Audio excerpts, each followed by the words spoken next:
Welcome back to my video for this evening. Thank you for all the feedback. John rang me today and told me that the feedback from the video that was uploaded last night of the chicken fried rice was excellent. A lot of people there, a lot of you at home are going to try it, so that's wonderful. And I said he asked me what I was doing today, and I said I was using up my rice and I was probably going to use make a stroganoff. I had found 2 steaks in the freezer, and he says everybody is looking for a beef stroganoff, so hopefully this is going to be to your liking. It's very simple. All the ingredients are going to be most people's houses. 10, 11 ingredients, that's all that's in it. So we'll look through the ingredients here. So I have the 2 steaks I just cut up very thinly. So that is your sirloin steak that I had in the freezer, I defrosted. When you're doing the likes of a beef stir fry or a beef stroganoff or anything like that, you're looking for lean meat that you're going to flash fry, so it's quick and easy. So that's the likes of your sirloin steak. Maybe a flank steak is a little bit cheaper, or a rump steak. Don't use stewing beef, that's not going to work at all, because we're looking for this to be done instantly. And remember as well, while the shops are doing a fantastic job of having our shelves fully stocked so we have food, think about the local veg men that have their own shops and stalls around the towns and villages of the country, and also think of the local butcher. They need a little assistance too, and when we're going out buying the meat, maybe we could look at lending them a little hand. We'll need them at Christmas when we're all looking for turkeys and stuff again. I have 1.5 diced onions, 3 cloves of garlic, a half a punnet of mushrooms. I have them just varying different sizes sliced, because when they're cooking down, they're all going to be at different levels of textures, but that is just onions, mushrooms and garlic. 3 gherkins sliced. You don't have to put it in if you don't want to. I'm using a skimpy 1/4 glass of wine. Ideally brandy goes into it. We're not looking for anybody to be going out buying brandy. This is stuff you have in the house, so I'm just putting a little bit of wine into it. Our paprika, which is essential. You cannot do a beef stroganoff without paprika. Sour cream, again it's optional. Some fresh cream, salt and pepper, some flour, and our rice from last night. So over here in the pan, I'm just going to bring it up to heat. I have a heavy bottom pan with some oil in it. So I'm just going to bring that up to heat. When you're doing it, there's 2 ways of doing a beef stroganoff for people at home. So the idea of using a heavy bottom pan is so the flour isn't going to burn. So we're going to add in our flour. So there's roughly about a half, 3/4 cup of flour. And into that I'm adding in our paprika. So I'm just going to take the top off and shake it in. So again, you can add in as little or as much of this as you want, but that is the key ingredient. So there's roughly about 3 tablespoons gone in there, and we're just going to mix it up. We're looking for a nice reddish colour coming off, and that's what's going to give our beef stroganoff the nice red colour at the end. Into that, I'm adding in my beef. I'm going to season with some salt and with some pepper, and get the hands in, and we're just looking to coat up the beef. So the whole idea of using a thick bottom pan is that when we add this in, it's not going to burn as if you had a thin pan. Now if you have a thin pan, I'll tell you at what stage you're going to add in the flour. So this would be the way of doing it both ways, but if you're using a thick bottom pan, this is the way that I would always start it. But at this stage, I would roll my beef in the paprika. So it'll be a nice colour getting onto the pan, but it's the flour that's going to burn, and it's also going to help thicken your sauce at the end. So our pan is hot, ready to go. Just going to wash my hands.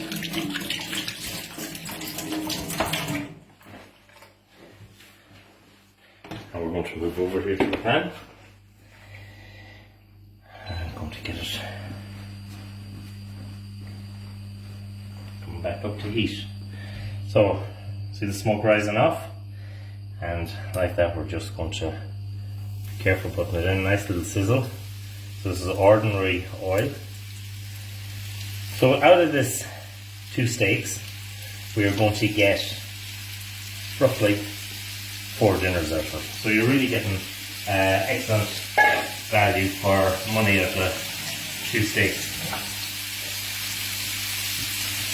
So we're not looking to touch that yet. We want this to be a nice, cover the whole pan. and we're not looking to move it about because we want to start getting a nice crust. The flour is going to start coating on it. But what we're looking for here is just to flash fry it and to bring it all up to a nice golden brown colour. It'll still be medium rare in the middle, and then we're going to start adding our vegetables. Okay, so this is going to take about 4 minutes. So we're just starting to move it about now. This meat that was towards the bottom is going to get nice and crusty and golden brown.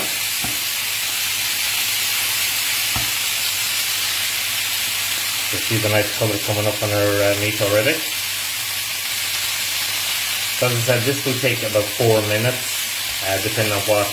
I have this heat turned up to the full.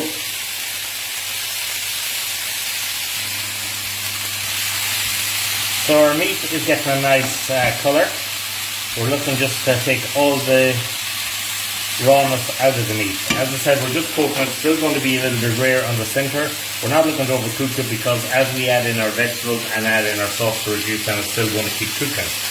So at this stage I'm happy with that. All the meat has got a nice colour on it. And to that I'm adding in all our veg. So our onions, mushrooms and garlic all in. It's a lovely, quick, simple recipe. There's only the 11 ingredients in it. Less if you don't want the sour cream, if you don't want the gherkins.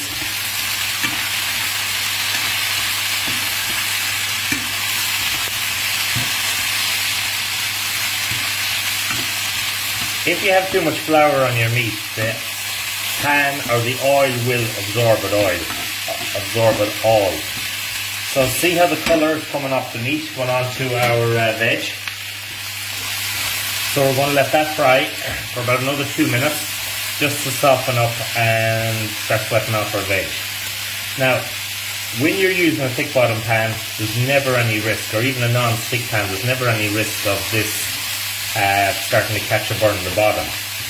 You can see nice little bits of sediment coming off from the bottom of the pan, but it's still loose, it's not sticking and burning. When we add in the wine, it's going to deglaze. Now people are going to say, I don't want to use an alcohol, I want the kids to try have some of this. At that stage you can add in, where I'm adding in the wine, you can add in just a little bit of water. Again, also I had forgot at the beginning, just a little bit of a chicken or a beef oxo cube or stock cube into that. Half of one of them will just really lift the flavour as well. If you're using a tin bottom pan, you would have rolled the meat in the paprika, fried it, done your onions, your mushrooms and your garlic. And now we're adding in our wine. So you can hear that's starting to sizzle up, see the bubbles towards the edge, and now what we'll call is deglazing the pan. And this now is where the flour is going to really break down and help to start thickening our little sauce and start building and layering the flavours of our sauce. It's adding all onto our onions and mushrooms. To that I'm adding in a little bit of a chicken oxo cube, half of one. And we're going to let that simmer for 2 minutes to reduce down. So our wine has reduced. Now if you're using a thin bottom pan, at this stage you would add in your tablespoon of flour. So imagine I shake it in. Now I'm mixing it up using my spoon, and this then is where it's still going to help thicken. So at this stage, if I have the flour, we just let it cook for a minute, just to cook out the flour. But we didn't, we're doing this on a thick bottom pan. So at this stage I'm going to add in roughly about a cup and a half of cream. Again, the more cream you add in, the longer it's going to take to reduce down. If you were using flour and you thought it was getting a little bit too thick and you were running out of the likes of cream, you can add in a little bit of milk if you want as well. See how the colour is starting to change to a nice little ruby red sort of a colour, and that's what we're looking for in stroganoff. At this stage, these are all optional. If you want to season it out with salt and pepper at this stage you can, but if you're even like to have nachos and stuff like that. So as this is simmering, we're going to reduce down the heat. I'm going to take 1 good tablespoon of sour cream, add that in. And we're going to add in our gherkins as well. Again, you don't have to do it if you don't want to.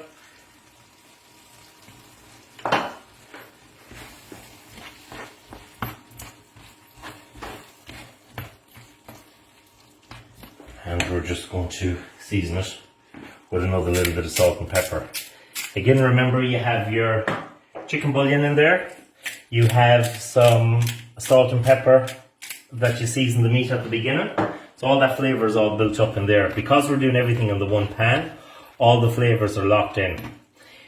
Again, if you find this a little bit thick, as I said, you can add in a little bit of milk or add in a little bit of water. Okay? And to that then, I'm going to just heat up some rice in a microwave for 2 minutes.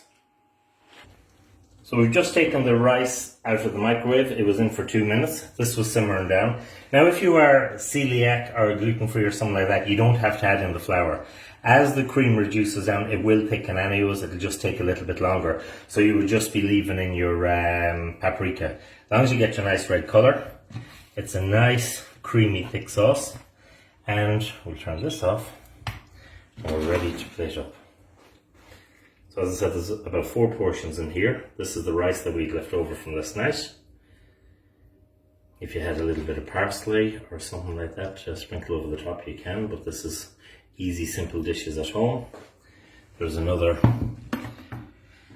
2-3 portions in that pan, and there you have my interpretation of a beef stroganoff with rice from last night, which is our whole grain and our boiled rice.